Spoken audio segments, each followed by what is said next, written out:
We have a ton of news about the fourth stimulus check, Social Security benefits, SI, and SSDI.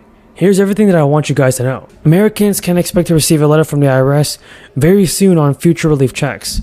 New details have also been released on tax credits and monthly stimulus payments. Over 1 million low-income households have currently qualified for a one-time $500 relief check, and taxpayers should expect their mail for some good news soon. Starting this week, the IRS is sending letters to more than 9 million individuals and families who appear to qualify for a variety of key tax benefits, but did not claim them by filing a 2021 federal income tax return. Many in this group may be eligible to claim some or all of the 2021 recovery rebate credit, the child tax credit, and the earned income tax credit, and other tax credits as well.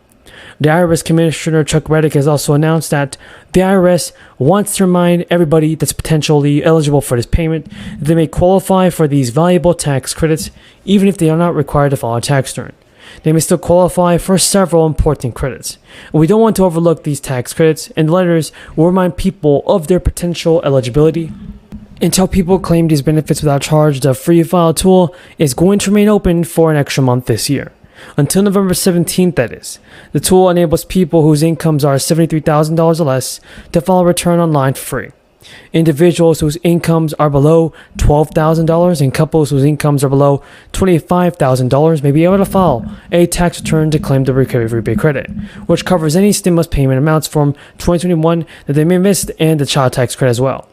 In an effort to help families fight inflation, the New York governor has also announced last month that people in New York will receive an average payment of $270 through the state tax credit program.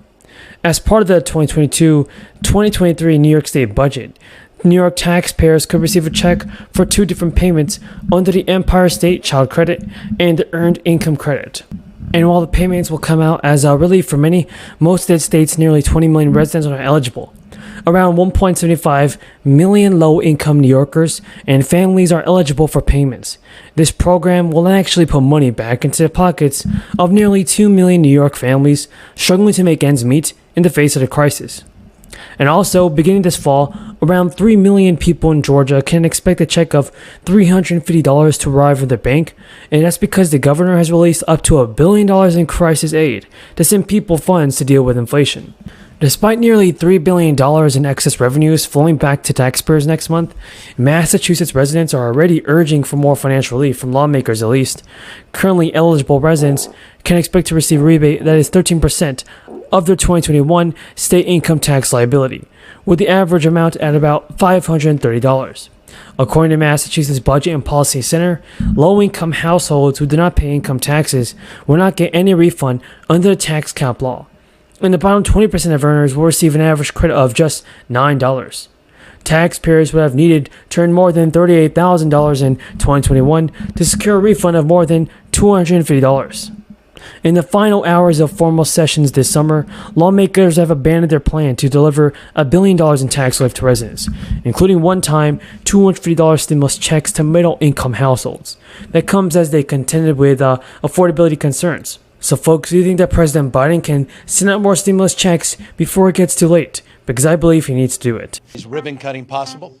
As Senator Newman pointed out, this has been a 6-year journey to locate anew at this site some 48 different CBOs, all coordinating in a collaborative fashion, the likes of which you rarely see as it relates to homeless delivery in this state, and for that matter, even across this nation.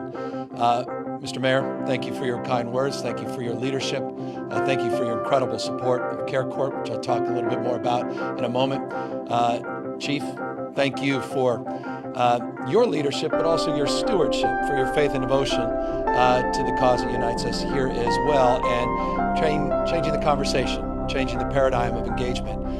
That's what community policing is all about. That's what community building is all about. That's what public safety is all about. And I'm very grateful for your leadership. To Senator Umberg, talk more about in a moment, is truly, as Josh said, a champion of CareCorp. It was the principal sponsor of that legislation and what it holds as a promise moving forward. And of course, Assemblywoman Sharon Quicksilver, who we just did another event, who consistently is delivering for the region. Folks, what do you think about President Biden and the fourth stimulus check? Tell me in the comments down below. Fortunately, at this point, the backlog is still crushing the IRS, its employees, and most importantly, taxpayers. And that the backlog continues to grow is deeply concerning, primarily because millions of taxpayers have been waiting months or even more to receive the refund. While more than 90% of taxpayers filed returns electronically last year, roughly 17 million people sent the paper filings. The agency is processing more returns compared to a year ago, and it continues to make substantial progress on the backlog. But the agency in March shared plans to hire 10,000 workers, starting with 5,000 new employees. Now, new changes will be made, everybody, to President Biden's economic agenda. Lawmakers are finally addressing the rising inflation rates. Democrats are trying to find a new way to send out more financial aid to Americans, and recurring stimulus checks may be passed.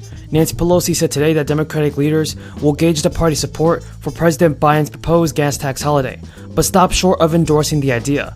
This is suggesting a rare break between the Speaker and her White House ally on an issue that's threatening Democrats' prospects at the polls in November. Speaker Pelosi said in a statement, "We will see where the consensus lies on a path forward for the president's proposal in the House and the Senate, building on the strong bills to lower prices at the pump already passed by House Democrats, including the Consumer Price Gouging Prevention Act and the Lower Food and Fuel Cost Act." The statement represents an enthusiastic response from a Democratic leader who is typically supportive of the president's agenda and reflects the concerns of a number of Democrats on Capitol Hill that suspending the federal gas tax simply won't show up as a significant savings at the pump.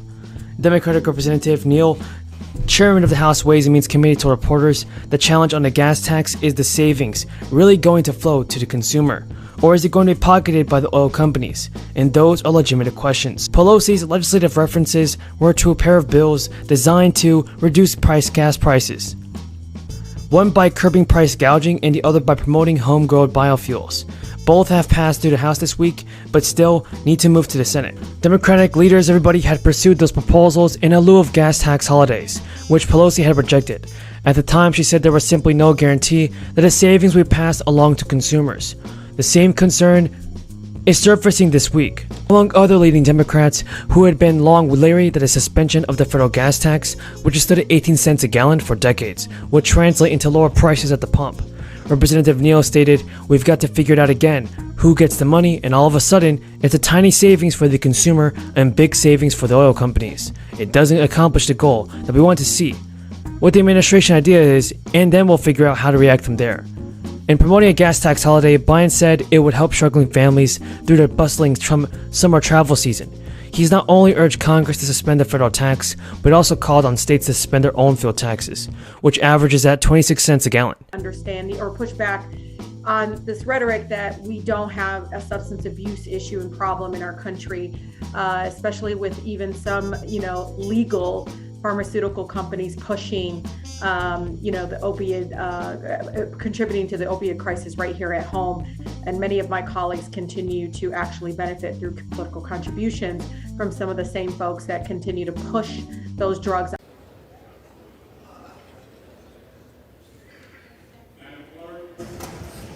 The Speaker-elect, the Honorable Kevin McCarthy from California.